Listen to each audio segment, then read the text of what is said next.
Joey's daughter starting 3rd grade. Joey is truly, I am both proud and annoyed that I am scared to follow him on stage. He is the only comedian that I've truly been like, hey, do you want to go next? Like, I literally was like, dude, he was at the store a couple months ago and I was just like running new shit and the building was shaking.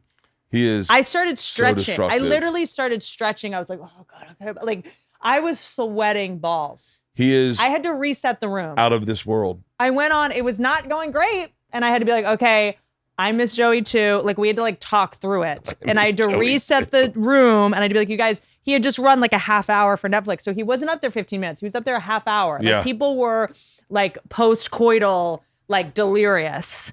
And they were so bummed that he was gone that we had. I tell a Joey Diaz story when I follow him. I go, I love Joey. This is my favorite Joey Diaz story. And I'll tell. I'm gonna start doing a set just about Joey Diaz if I follow him because that's all anyone wants to talk about. I'm telling you. Did you know Joey back in the day? No, I didn't know Joey.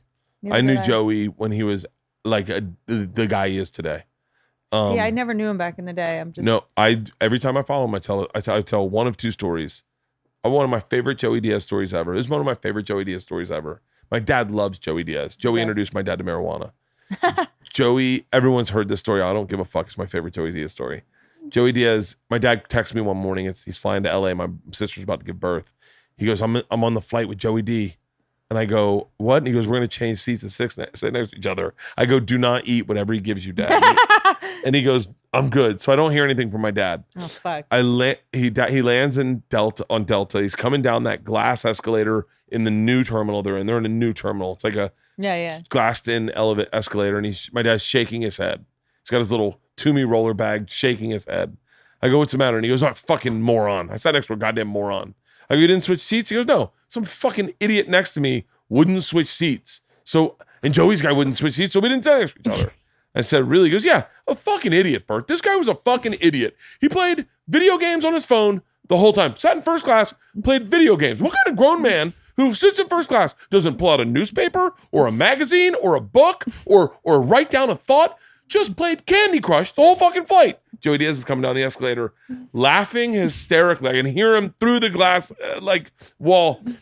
Comes out the other side, and I go, Joey, what's up? And he's like, dog, your dad sat next to John Cena.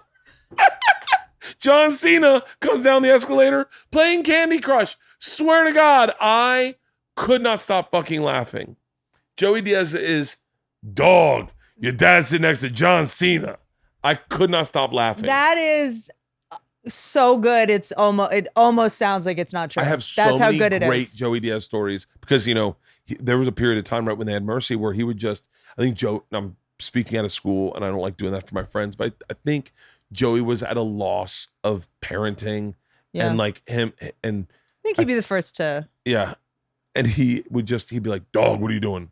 I'd be like, me and the girls are in the front yard. We're out here just in the grass. He's like, I'll be over in 5.